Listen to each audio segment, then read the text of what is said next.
Hello, এই তোর এই বাড়িটা কোথায় রে? তোর বাড়িটা কোথায়? কেটা? আমার এই আর কি বাবুর মেয়ে, বুঝতে পারলি? খড়মপুরি বাড়ি। তোর তোর তোর তো গলা শুনে তো মনে হচ্ছে না যে তুই ছোট বাচ্চা। এই এত বড় তোর ম্যাক্সিমাম বয়স তো প্রচুর হবে। তুই একটুখানি মেয়ের সঙ্গে এসব কি তোর এসব? এই তো এই খড়মপুরে। যা বলবো সত্যি সত্যি আর কি কথার উত্তর দিবি। তো তোর বাড়ি থেকে মারবো বলো। একটুখানি বাচ্চা তুমি, একটুখানি বাচ্চাকে তুমি কি মনে করেছো তুমি? যেখানে মেয়েছিলা দেখলে মানে তোমার এই গাড়ি উঠতে চাই নাকি?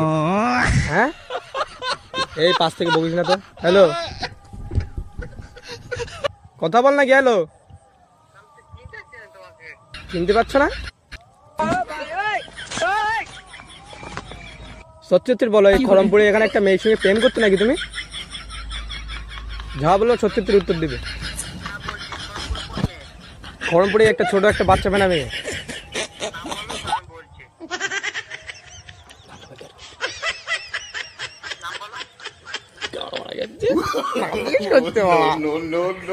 নাম যদি বলে তার নাম আমি জেনে বসে থাকবো নাকি? আমি তোকে তো ওই জন্যই তাকে বললাম যে আমি যা বলবো তার উত্তর দেবে। তুই বল নামটা কি? তুই বল নামটা, তুই বল।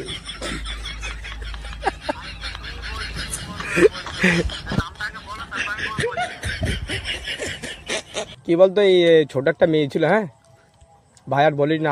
আমি যেই বলেছি যে তোমার নম্বরটা দাও, সে বলেছে যে আমি একজনের সঙ্গে প্রেম করি, বুঝতে পারলি? আর তার তো সে কি বলছিল, তোর নাম্বারটা দিয়েছে এই বাচ্চা মেয়ে মেয়ে। হ্যাঁ, তাই আমি বলছিলাম ওইটুকু মেয়ের সঙ্গে প্রেম করছিস, তোর তো গলার ভয়েস শুনে তো মনে হচ্ছে না যে তোর বয়স কম। মানে খড়মপুরি একটা মেয়ে, ছোট একটা বাচ্চা, নাম্বারটা দিল তোর নাম্বার। আমি আজ পর্যন্ত এখনো কোনো মেয়ের নাম্বারই পর্যন্ত দেই। আমার বাবা মা পর্যন্ত জানে যে ও কোনো মেয়ের নাম্বার দেয় না, বুঝতে পেরেছো? তো তুই এটা না, সেটা ওই মেয়েটার না কাছে তোর নাম্বার কি করে আসলো? আমি তো সেটাই তো বুঝতে পারছি না, আমি তো নাম্বার কারোর দেই না।